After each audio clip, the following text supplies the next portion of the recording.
नमस्ते मित्रों, जय श्री राम, जय आर्यवर्त। भाइयों, आज की इस वीडियो में हमारा टॉपिक है कि जो भाई कहते हैं कि अब हमारा विवाह हो गया है और अब हम ब्रह्मचर्य का पालन नहीं कर सकते, तो भाइयों मैं उन भाइयों के लिए बता देना चाहता हूं कि यह आपकी गलतफहमी है।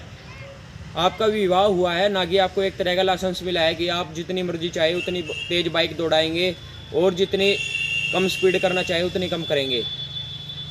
भाइयों, विवाह एक रीति रिवाजों के साथ होता है, मतलब हमें ज़िंदगी भर वह रिश्ता निभाना होता है।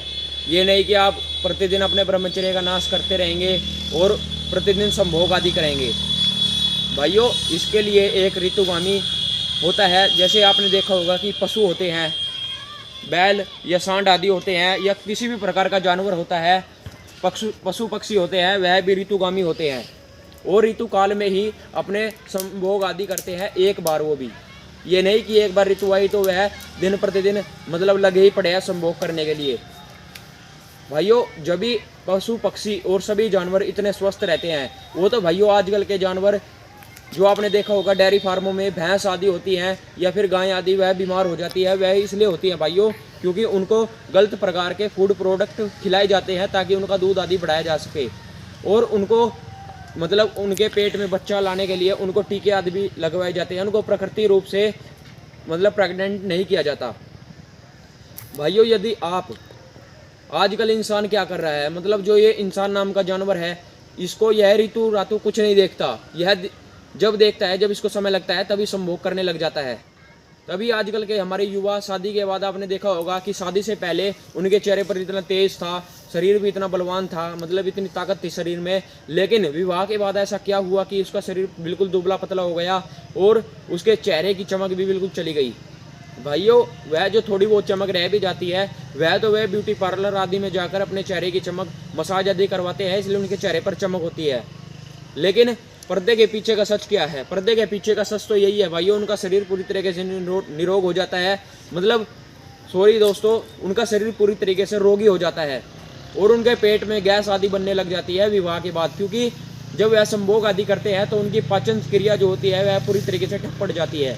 तो भाइयों, मैं यही कहना चाहूँगा, जो मेरे भाई जिन भाइयों का विवाह हो चुका है या जिनका विवाह होने वाला है, भाइयों आप गृहस्थ आश्रम में जाने के बाद भी ब्रह्मचर्य का पालन कर सकते हैं। क्योंकि भाइयों, इससे क्या होगा, इससे आपका शरीर निरोग रहेगा। आपको डॉक्टरों के पास फालतू पैसे देने के लिए, मतलब फालतू के पैसे नहीं देने पड़ेंगे और आपका शरीर बिल्कुल स्वस्थ और निरोग रहेगा। आपका मन भी बिल्कुल खुश रहेगा, आप सुखी और समृद्ध परिवार आपका रहेगा और आप लंबी उम्र तक भी जिएंगे।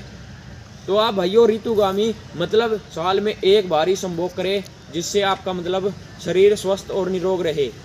आप भी अपने शरीर के अंदर भाइयों अपार बल पा सकते हैं यदि आप ऋतुगामी बन जाते हैं। क्योंकि भाइयों आपने बहुत से जानवरों को देखा होगा, जो बैल आदि होते हैं, जो गलियों में आवारा सांड घूमते हैं, वह इसी प्रकार के उसका प्रयोग करते हैं। उनकी दोस्तों 3-4 क्रियाएं होती है जिससे वह उनके अंदर अपार बल होता है और भाइयों वह लंबी उम्र तक जीते हैं। एक तो भाइयों वह खाना चबा चबा कर खाते हैं। आपने देखा होगा, आप कभी भी किसी भी बैल को एक रोटी देकर देखना, वह कम से कम एक रोटी को कई बार चबाएगा और जब अपने गले के अंदर उतारेगा। एक तो भाइयों उसका यह होता है। दूसरा पॉइंट जो है दोस्तों, उनका यह होता है कि वह सुबह ब्रह्म मुहूर्त में जल्दी उठ जाते हैं। ब्रह्म मुहूर्त में जल्दी उठने से भाइयों वह अपना टहलते घूमते हैं, मतलब वातावरण में अपना प्रकृति के साथ, और फ्रेश आदि होते हैं, अपना मलमूत्र त्याग आदि करते हैं। दूसरा पॉइंट तो भाइयों यह है। और तीसरा पॉइंट जो है भाइयों, वह अपने ब्रह्मचर्य का पालन करते हैं। उनका ही भाइयों एक यह पालन ही है, और वह ऋतु में मतलब साल में एक बार ही संभोग करते हैं जब उनकी ऋतु आती है। तो भाइयों मैं आपसे यही कहना चाहता हूँ, जिन भाइयों का विवाह हो चुका है, आप भी जहाँ तक हो सके कम से कम साल में 1 या 2 बार ही संभोग करें, जिससे आपका शरीर स्वस्थ और निरोग रहेगा। आशा करते हैं कि आज की यह वीडियो आपको पसंद आई होगी। अगली वीडियो किस टॉपिक पर चाहिए कमेंट बॉक्स में जरूर बताएं। तब तक के लिए जय हिंद, जय भारत। सभी भाइयों को जय श्री राम।